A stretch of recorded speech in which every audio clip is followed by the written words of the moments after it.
And now we shift our focus to World Mental Health Day.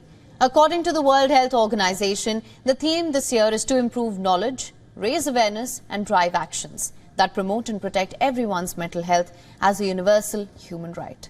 This becomes even more crucial for people living in constant conflict zones. More so now as we are in the midst of two major wars. One is on the edge of Europe between Russia and Ukraine, which started in February last year.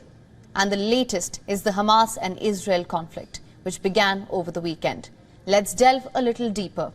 According to a WHO report, prevalence rates of anxiety, depression and post-traumatic stress disorder are 2 to 3-fold greater among those exposed to armed conflict compared to those who are not. WHO says women and children are the most vulnerable to the effects of armed conflict. People in war-torn nations like Afghanistan, Syria, Yemen, Ukraine, Palestine, Israel and several other countries share similar experiences of constant state of anxiety, depression and PTSD, which are likely to have long-term effects on their physical and mental health. Many children who live in the conflict zones are forced to leave their friends, family, houses and experience toxic stress because survival becomes top priority, of course. Let's look at the numbers to understand what wars mean to people in conflict zones and future generations. 5 decades of unrelenting war between Israel and Hamas has resulted in permanent damage to large swathes of people there. A new World Bank survey reveals that 58% of Palestinians show symptoms of depression and about 7% display PTSD. Israel has been compelled to accept that a significant portion of its people and troops have PTSD. According to the WHO, around 9.6 million Ukrainians may be suffering from a mental health issue.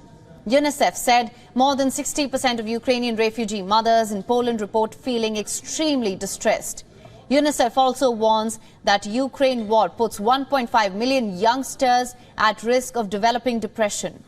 A UN research shows that the mental health of over 70% of Afghan women is getting worse nationwide. A 2018 European Union survey showed an average of 4 traumatic events were experienced by about 85% of Afghans.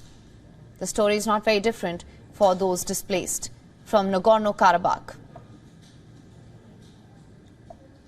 This has had a terrible effect on thousands of Armenian youngsters.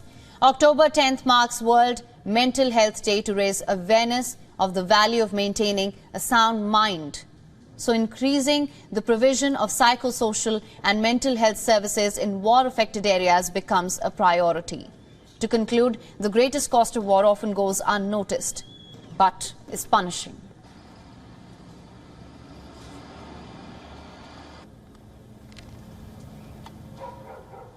WION is now available in your country. Download the app now. Get all the news on the move.